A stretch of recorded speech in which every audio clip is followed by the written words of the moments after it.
All right, so looks like we're diving into digital illustration today Yeah. with, Adobe Illustrator on the web. Yeah. And we've got a stack of guides and resources about this beta version for you. So even before you open the app, maybe let's break down like what makes this new tool tick and highlight some of the exciting stuff we found. You're diving in at a really interesting time because, beta means it's still under development. But the cool thing is you get to try it out early, give feedback, see what works, and you even get to, help shape the future of the software. Oh, I love that. It's like a sneak peek behind the curtain, and you get to be part of the process. One thing that immediately caught my eye was the accessibility factor. You can use Illustrator on the web on any device, anywhere you got internet access. No more being tied to, like, a specific computer. Exactly. For those times when inspiration strikes at the coffee shop, or you need to make a quick edit on the go, this is a game changer. It levels the playing field, making digital illustration accessible to anyone with a device and internet. Okay, let's dive into some of the standout features. One that really intrigued me was live shapes. I'm kind of curious, what makes these shapes so live? Think about those times you're designing a logo, and you need to get a curve just right. Live shapes make that process super intuitive. You're not just stuck with a static shape. You can, push and pull points, adjust curves in real time, even add bevels for, a 3D effect. So it's like having a digital sculpting tool, but for vector graphics. No more going back and forth between menus and settings just to tweak a curve. Precisely. It goes beyond simple adjustments. Imagine you're working on a character illustration with, complex curves and angles. Live shapes give you that fine-grained control to really finesse the outlines, achieving a level of detail that would be much more tedious with traditional tools. Speaking of intricate designs, the Quick Pen Beta tool also caught my attention. It promises speed and precision, but what makes it different from the regular pen tool? The Quick Pen Beta takes path creation to another level. Instead of meticulously plotting each point, you can draw more naturally, letting the tool intelligently predict the path you're aiming for. It's particularly helpful for illustrations with lots of curves and organic shapes, like botanical illustrations or character designs. Okay, so it's like having an assistant who can anticipate your next move. And because it's in beta, you can actually provide feedback. That helps refine the algorithm, making it even smarter. That's right. Your input can directly contribute to the evolution of this tool. And the more you use it, the more you'll appreciate those subtle refinements that make the drawing process smoother and more efficient. Now let's shift gears to something that typography enthusiasts will love. The Text on Paths feature opens up a world of possibilities for integrating text with curved lines. I can already picture all sorts of creative applications for this. Absolutely. This is where text becomes more than just words on a page. It becomes a design element in itself. Imagine a poster where the headline gracefully follows the curve of a photograph, or a logo where the company name wraps around a circular icon. I can see it being used to add a touch of elegance to social media graphics, website banners, even product packaging, anywhere you want text to flow organically with the design. Exactly. And the control you have over the text placement and spacing is fantastic. You can really fine-tune the look to achieve that perfect balance between visual appeal and readability. All of these features sound incredibly powerful, but let's address the elephant in the room. It's a beta version. So there are bound to be some quirks and potential hiccups. What are some of the common troubleshooting issues that users might encounter? One thing that comes up is documents taking longer to load than expected.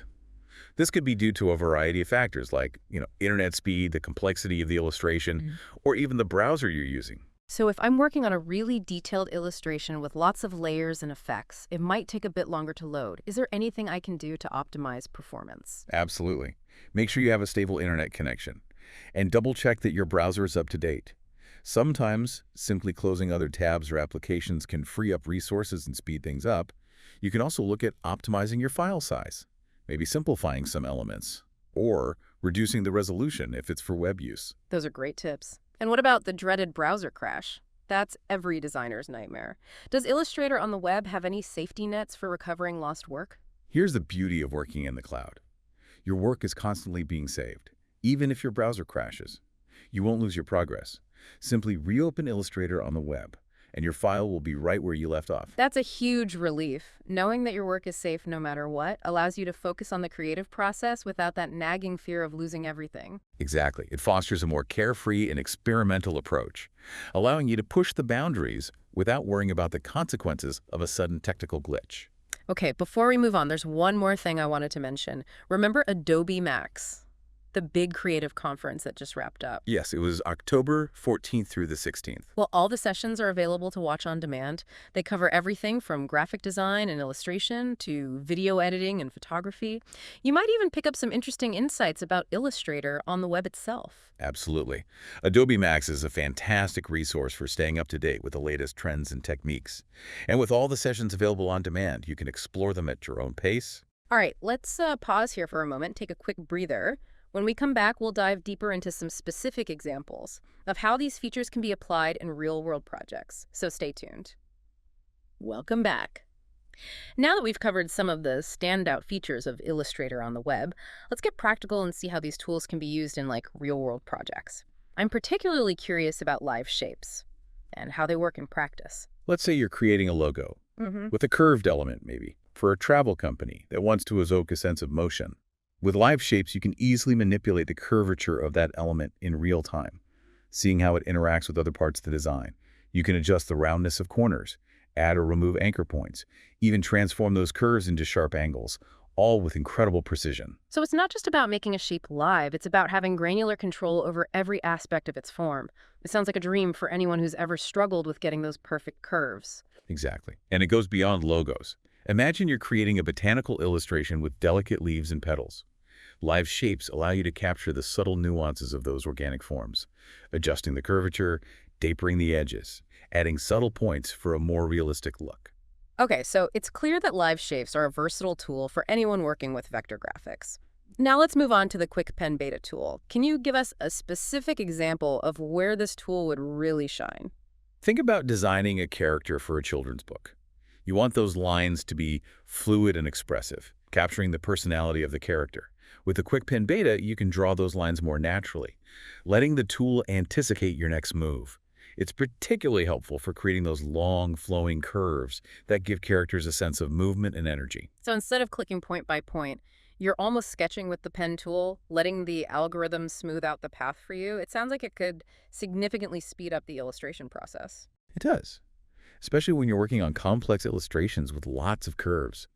And what's really cool is that the algorithm is constantly being refined based on user feedback. So the more you use the Quick Pen Beta, the more intuitive and responsive it becomes. Okay, now let's talk about the text on paths feature. I can already see this being used in so many creative ways. Can you paint a picture for our listener? Imagine you're creating a poster for a music festival. You could have the festival's name arching dramatically across the top of the poster, following the curve of a musical instrument or a sound wave. Or perhaps you're designing a travel brochure, and you want the text to gracefully follow the contours of a scenic landscape. I love how this feature elevates text from a purely informational element to an integral part of the visual composition. And it's not just about aesthetics. You can use text on paths to guide the reader's eye, creating a visual hierarchy within the design. Exactly. And you have complete control over the text, placement, spacing, and alignment, ensuring that it's both visually appealing and easy to read. You can even apply effects to the text, like gradients or shadows, to create even more dynamic and eye-catching designs. Now let's shift gears and talk about color. One of the fundamental aspects of any design is the use of color. And Illustrator on the web offers a variety of tools for applying and manipulating color. One of the most versatile tools is gradients. Gradients can add depth, dimension, and visual interest to your designs. Think about creating a web banner, where you want to draw attention to a specific call to action. A subtle gradient behind the button can make it pop and encourage clicks. Or imagine you're creating an illustration of a sunset. You could use a gradient to blend warm oranges and yellows seamlessly, creating a sense of depth and atmosphere. Gradients are also fantastic for creating realistic lighting effects, adding a touch of realism to illustrations and making objects appear more three-dimensional. Now, let's address something that's always a concern for designers, especially when working on complex projects: file size. How does Illustrator on the web handle large files, particularly when collaborating with others? This is where cloud storage and optimization become crucial. Because your work is saved in the cloud, you don't have to worry about huge files clogging up your local storage. And Illustrator on the web is designed to optimize performance, even when dealing with complex documents with numerous layers and effects. So I could be working on a detailed illustration with multiple collaborators, and we wouldn't experience any lag or slowdowns due to the file size. That's the goal. Of course, there will always be limitations, but the team is continuously working on improving performance and ensuring a smooth and responsive experience, even for demanding projects. And how does collaboration work in terms of real-time editing? Can multiple people work on the same file simultaneously without running into conflicts? Yes, because everyone is working on the same cloud-based file. Changes are synced in real time, allowing for a seamless and efficient collaborative workflow. It's like having everyone in the same room, working on the same canvas, even if they're physically miles apart. That sounds incredible. No more emailing files back and forth, no more version control nightmares. It's truly a game changer for collaborative design projects. And with features like version history, you can always track changes, revert to previous versions, and ensure that everyone is on the same page. All right, let's pause here for a moment and take a quick break. When we come back, we'll wrap up our deep dive into Illustrator on the web with some final thoughts and insights. Stay with us. Welcome back to our deep dive into Adobe Illustrator on the web. We've gone over the features, explored the possibilities, and now I kind of want to shift our focus to you, the listener, and what this all means for, your creative journey. Yeah, what's fascinating here is how this beta release opens up the world of digital illustration to a wider audience. You no longer need a high-end computer or, expensive software licenses to create professional quality artwork. If you have a device with an internet connection, you can tap into the power of Illustrator and let your creativity flow. It's democratizing design, empowering students, hobbyists, freelancers, anyone with a creative spark to bring their ideas to life. And with its collaborative features, Illustrator on the web fosters a sense of community, connecting artists and designers from all corners of the globe. Imagine being a student in a rural community, able to collaborate with classmates in a bustling city halfway across the world. Or picture a small business owner working seamlessly with a freelance designer on a new brand identity, regardless of their physical locations. These are just a few of the exciting possibilities that Illustrator on the web unlocks. Okay, so we've talked about the wow factor and the potential impact, but let's get down to brass tacks. If our listeners are ready to dive into Illustrator on the web, what are some practical first steps they can take? The first step is to head over to the Adobe website and check out the Illustrator on the web beta page.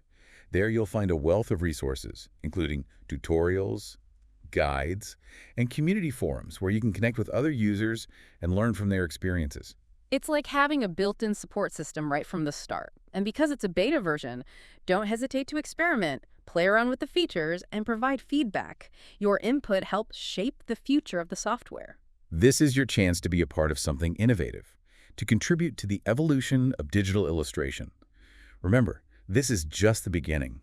As Illustrator on the web continues to evolve, we can expect even more powerful features, seamless integration with other Adobe Creative Cloud apps, and an even smoother and more intuitive user experience. So it's not just about learning a new tool, it's about joining a community of creators, pushing boundaries, and shaping the future of design. And to wrap things up, what's one final thought you would leave our listener with? As you explore Illustrator on the web, I encourage you to think beyond the technical aspects. What stories do you want to tell? What emotions do you want to evoke? What impact do you want to make with your art? Let those questions guide your creative journey and see where your imagination takes you. That's a beautiful thought to end on. We've journeyed from the nuts and bolts of features to the heart of creativity itself. So to our listener, thank you for joining us on this deep dive.